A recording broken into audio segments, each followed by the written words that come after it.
Bonjour tout le monde, aujourd'hui je suis avec une nouvelle invitée que je vais laisser se présenter. Je suis Caroline Zedline, je suis une chanteuse, j'enseigne le chant, je fais quelques performances du contemporain à plus ancien et à différents styles. Et la voix est une passion. Oui, c'était ma prof de chant. Aujourd'hui on va parler justement de la voix. Qu'est-ce que c'est, comment ça fonctionne? Alors la voix, si on veut faire très rapide, je dirais que c'est du souffle sonorisé. Le souffle, il vient des poumons qui sont dans la cage thoracique, ils arrivent dans le cou, là il y a les cordes vocales, chez les messieurs c'est oups, derrière la pomme d'Adam, c'est le petit bout de pomme qui est passé, et puis c'est la résonance. La résonance en haut, en bas, évidemment beaucoup dans la tête, beaucoup dans le pharynx, qui est entre le larynx et la tête.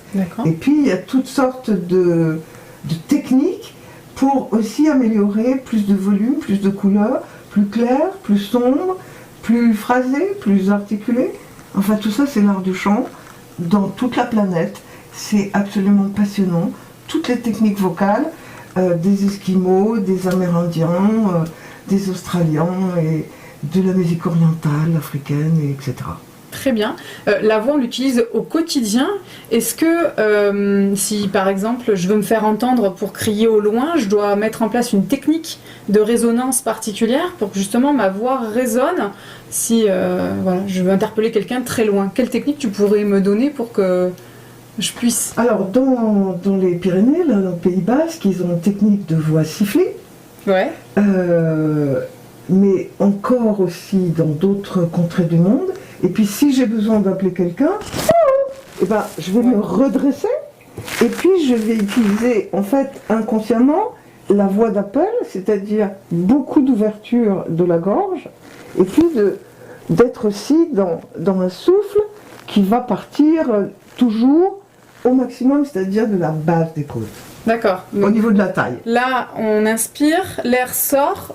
On inspire, ça s'ouvre, et puis ça va se refermer doucement. D'accord. Mais l'ouverture des côtes, c'est comme une dimension horizontale sur une colonne vertébrale qui est verticale. D'accord. Et puis là, tu viens de le faire, parce que comme j'ai fait des cours avec toi, j'ai senti quand tu as dit « ouh », ta voix, enfin même ton visage, devenir plus ovale pour faire plus de résonance dans ta bouche. Je me trompe? Non, c'est-à-dire qu'on est 73% d'eau, je crois. Ouais. Donc, il y a beaucoup d'espace possible de la cage thoracique et de tout l'appareil phonatoire. Très bien, d'accord. Et puis, on peut lever le voile du palais. Oui, n'est-ce pas? Merci beaucoup Caroline pour ces lumières et ces informations richissimes. Merci à vous de nous avoir écoutés. On va faire une vidéo sur le chant pour un peu différencier justement la voix du souffle du chant. On va un petit peu revenir là-dessus. Merci à vous, au revoir.